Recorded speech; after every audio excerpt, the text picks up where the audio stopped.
our next very funny comic is Speed. All right, Speed. Give it up for Bane. Yay! I am so happy Taylor Oak is here because you know speed like that, and I love that. I cannot believe I do not have a mic stand, but I am Speed, and I'm recovering methamphetamine addict. And I'm from the fabulous racing Lebonte family from Bowling Green, Kentucky. We ran our wonderful place, Lebonte Amusements, and high-speed notary republics. Sometimes we call them notary republicans. And when we were growing up, times were tough, all right? My mama, Connie Lebonte Jr., she used to wash my little baby diabetes fire suit by slamming it against a mic stand, actually against a rock, with me in it. You know, we were very close to Ohio when we were growing up in Bowling Green, and my mother wanted me to go to Ohio State. Yeah. The Ohio State University. My father just wanted me to go. Now, those are two Bob Hope jokes from the 1930s, and I wrote them. All right, so we got more successful. My brother Terry Lebonte became the first NASCAR family driver in the family.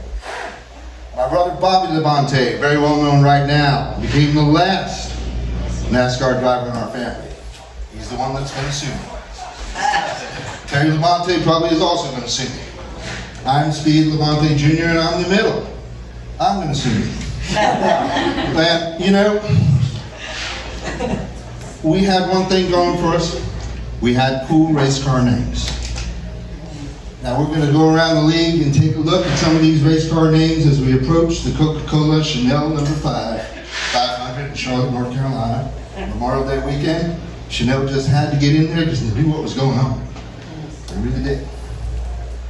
We're talking about the greatest race car driver named of all time, Dale Earnhardt Jr. Yeah. Now, when we rented our house in Provincetown this summer, Dale and I do the dueling bank heads at the Crown and Anchor. And you know, he shocked us all when he had the Provincetown players read his great new play, the classic of gay NASCAR, A Streetcar Named Dale Earnhardt Jr. Blanche Dubinoy is the queen of Talladega.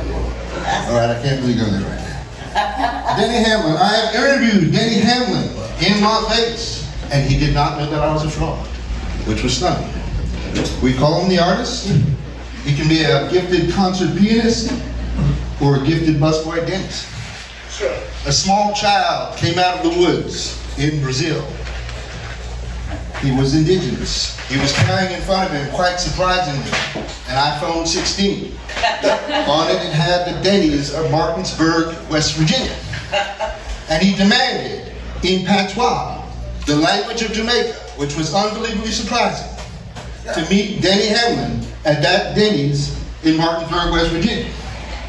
We have a new world, and Denny Hamlin sits at the access of it. We can come together to Denny Hamlin, the number 11 FedEx card, by the way, from Gladys Simon, Gene, Kim Kai Racing. Those guys are amazing. What a racing team those guys were. I mean, you've never seen anything like it. They are funny race car drivers. I like them a lot. Richard Petty, of course. They call him the king.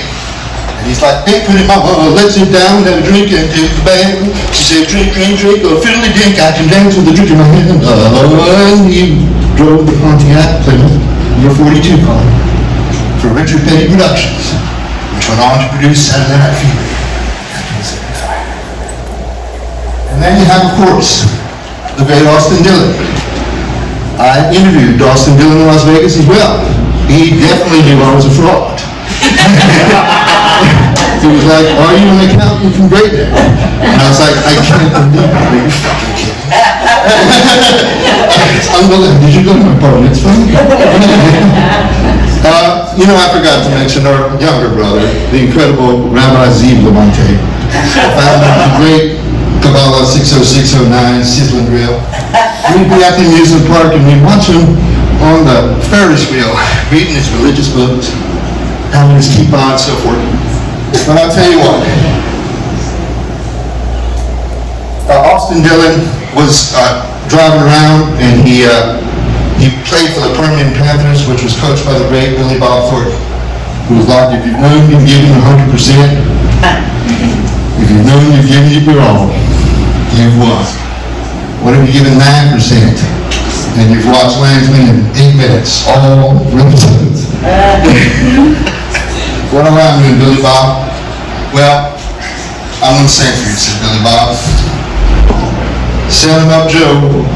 This is for my band, Billy Bob, and the Billy Bob Sing Sinatra. I've got a little story I think you should know.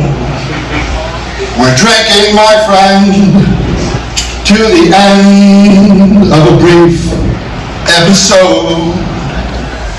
So let's call it one for my baby, and one more for the road. That time, we can say one more for Gladys Simon and Jeannie Kim Racing. Yeah. Yeah.